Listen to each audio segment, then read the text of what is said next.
बहुत बार देखा गया है कि जब भी एग्ज़ाम्स नज़दीक आते हैं तो बहुत से बच्चों को ओवरथिंकिंग की प्रॉब्लम हो जाती है।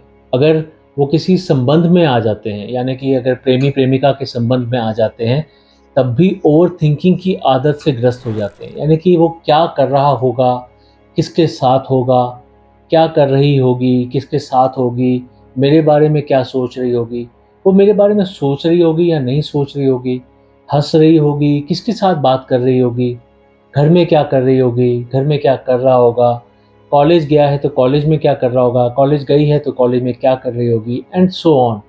ऐसे बहुत सारी चीज़ें हैं जिनके बारे में ओवरथिंकिंग होती है। अगर आप जॉब कर रहे हैं तो जॉब में मेरा बॉस मेरे बारे में क्या परसेप्शन रखता है, मेरी जो टीम है उसमें वो बहुत सारे लोग हैं जिनसे मैं शायद बहुत हँस-खेल के बात करने की कोशिश करता हूँ, पर वो मेरे से इतने अच्छे से बात नहीं करते। वो मेरे बारे में क्या सोचते हैं, मेरे टारगेट्स अचीव हो पाएँगे या नहीं हो पाएँगे, मेरे एग्ज़ाम्स में कैसे मार्क्स आएँगे, मेरा करियर किस डायरेक्शन में जाएगा, मेरी जिस जॉब में मैं काम कर रहा हूँ, इसमें मेरी ग्रोथ होगी या नहीं होगी। ऐसे बहुत सारी चीज़ें। मेरे माता-पिता, क्या मैं उनकी सेवा कर पाऊँगा या नहीं कर पाऊँगा? उनकी सेहत कैसी रहेगी? मेरी सेहत कैसी रहेगी? मेरी शादी अगर हो गई, तो शादीशुदा ज़िंदगी मेरी कैसी होगी? मुझे अभी अपनी फैमिली प्लानिंग करनी चाहिए या फिर उसके लिए थोड़ा-सा रुकना चाहिए? ऐसे बहुत सारे सवाल हैं। जिस डायरेक्शन में आप चले जाओगे, उसी डायरेक्शन में बहुत सारे सवाल हैं जो हमारे मन में चलते ही रहते हैं, चलते ही रहते हैं, चलते ही रहते हैं। उन सवालों को रोकने के लिए किया क्या जा सकता है?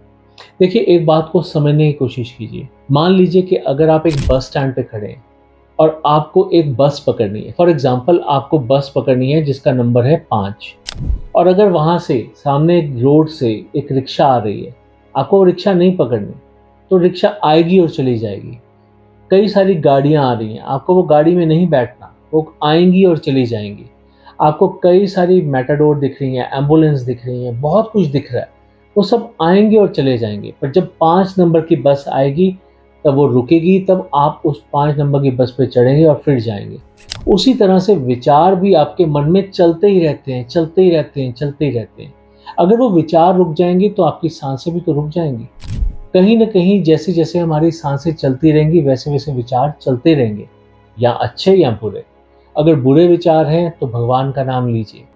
भगवान का नाम लेकर देखिए, कहीं न कहीं वो जो विचार हैं, बुरे विचार हैं, वो कहीं न कहीं थमने शुरू हो जाएँगे, धीरे होने शुरू हो जाएँगे, आपके मन से वो हटने शुरू हो जाएँगे। और अगर अच्छे विचार हैं, तो उनके ऊपर कॉन्सन्ट्रेट कीजिए। सोचिए कि मैं इन विचारों को कैसे पूरा कर सकता हूँ, कैसे मैं और अपने आप को मोटिवेट कर सकता हूँ, कैसे मैं अपनी एनर्जी को और बढ़ा सकता हूँ। तो आप समझिए कि विचार तो आते ही रहेंगे, कोई भी चीज़ ओवरथिंकिंग की वजह से बिगाड़ी नहीं जा सकती। एक प्लेयर है एक प्लेयर है जो वो बहुत बुलंदियों तक पहुँच जाता है, तो क्या उसके मन में थॉट्स नहीं आते होंगे? क्या मैच से पहले फॉर एग्ज़ाम्पल बात करते हैं, हम विराट कोहली की बात करते हैं, हम सचिन तेंदुलकर की बात करते हैं। सचिन तेंदुलकर के बारे में भी एक मैंने इंटरव्यू देखा था जिसमें कि उन्होंने बताया था कि नेक्स्ट डे मैच था और उससे पहले दिन वो सारी रात नहीं सोए थे। सारी रात वो प्रैक्टिस करते रहे। तो इसका मतलब क्या हुआ कि उनकी भी ओवरथिंकिंग चल रही थी ना।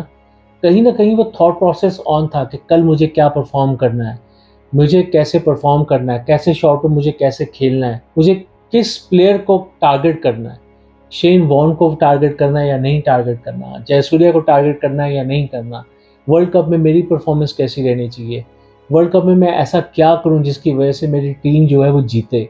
तो ऐसे कई सारे उनके थॉट्स उनके मन में कई बार आए होंगे, कितने मैचेस खेले उन्होंने। तो क्या वो अगर उस चीज़ के ऊपर कंट्रोल रख सकते हैं तो आप नहीं रख सकते?